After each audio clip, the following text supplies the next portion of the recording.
Bonjour à tous et à toutes et bienvenue dans cette nouvelle vidéo. Cette semaine, je suis vraiment très contente de vous retrouver pour une vidéo plantes, ce que je ne savais pas sur le thème des feuilles.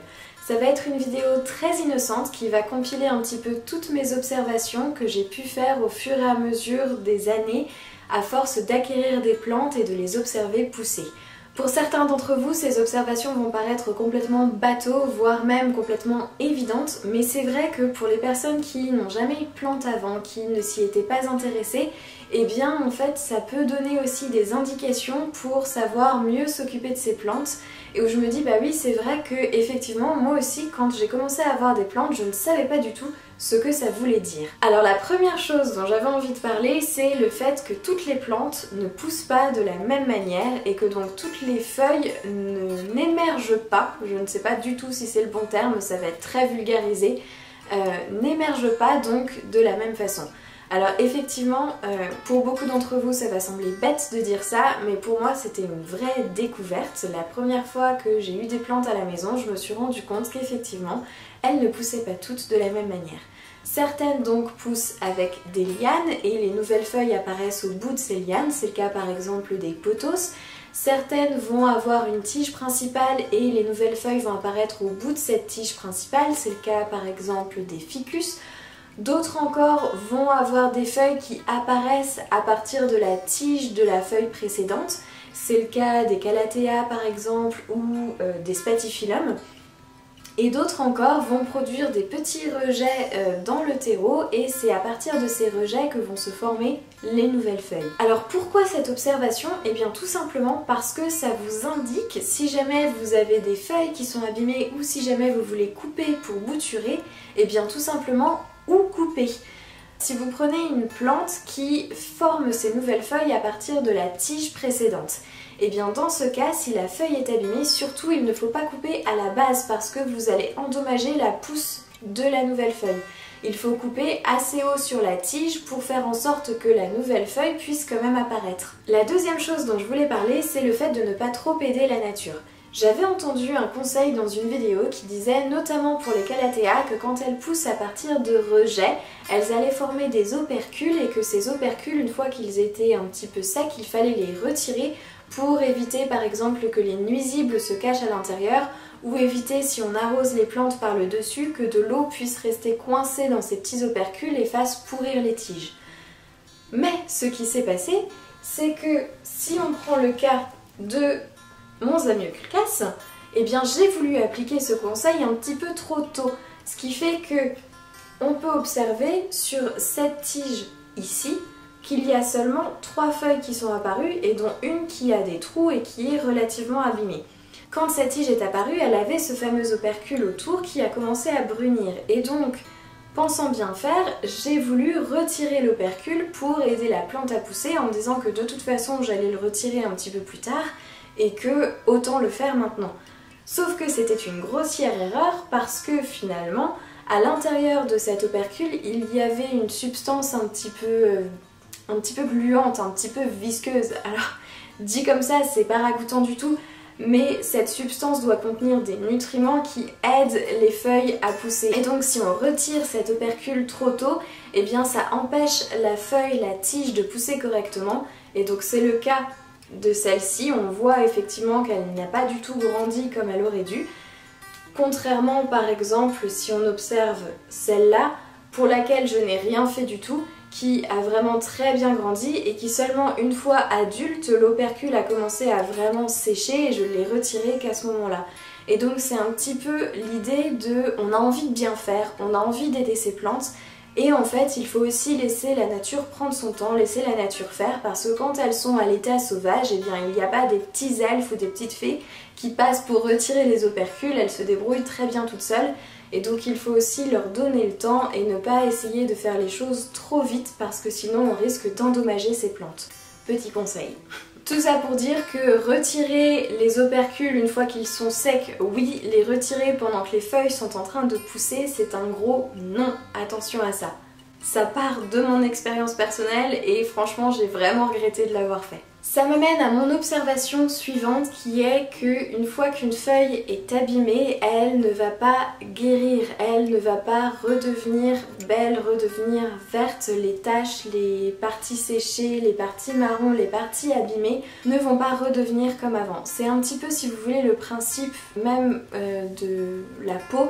Quand on a un endroit qui est abîmé, et bien en fait on perd les cellules abîmées pour refaire des cellules neuves. Et bien pour les plantes c'est pareil, elles ne peuvent pas revenir. Donc en fait la fin ultime sur la durée, c'est qu'il va falloir les enlever. Le fait de dire que les feuilles abîmées ne guériront pas et ne redeviendront pas comme avant est une transition parfaite pour mon point suivant, qui est que les feuilles ne sont pas éternelles.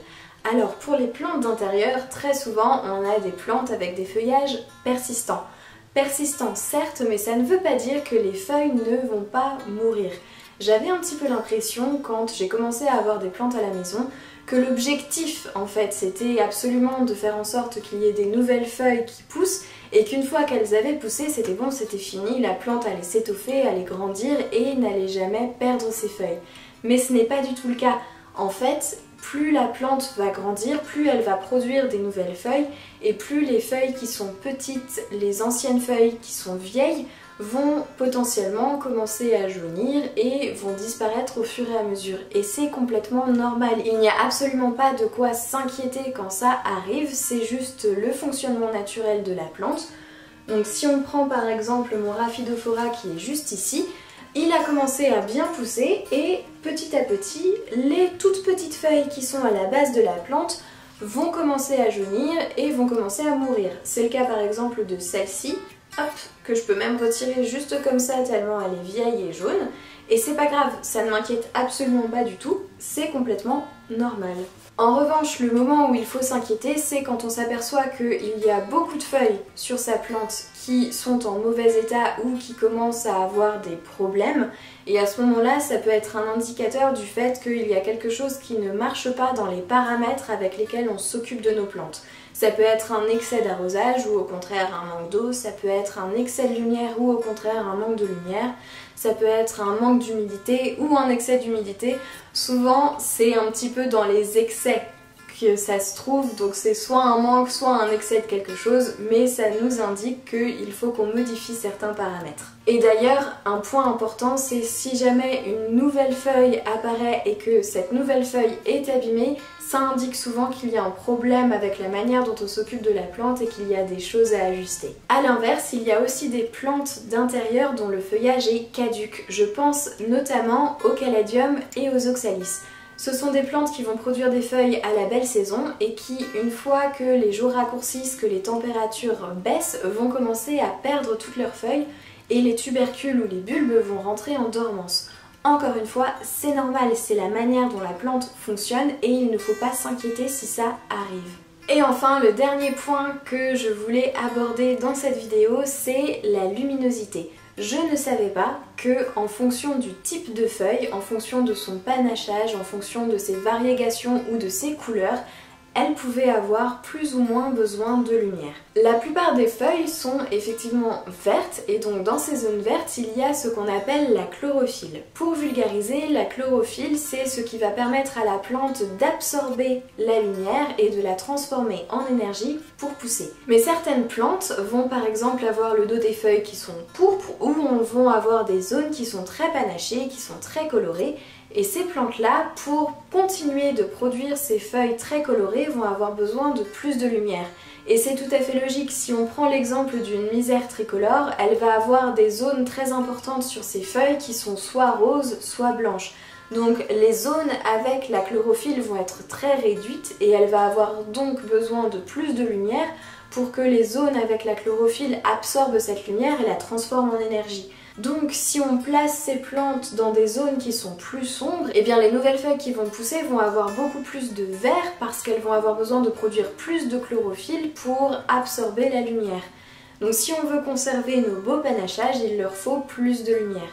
C'est typiquement aussi le cas des marantas. Ce que j'ai pu remarquer, c'est que les marantas sont souvent conseillés comme des plantes d'ombre ou de mi-ombre, et c'est le cas jusqu'à un certain point. Les Maranta ont typiquement le dos des feuilles qui sont pourpres, en tout cas pour la Maranta tricolore.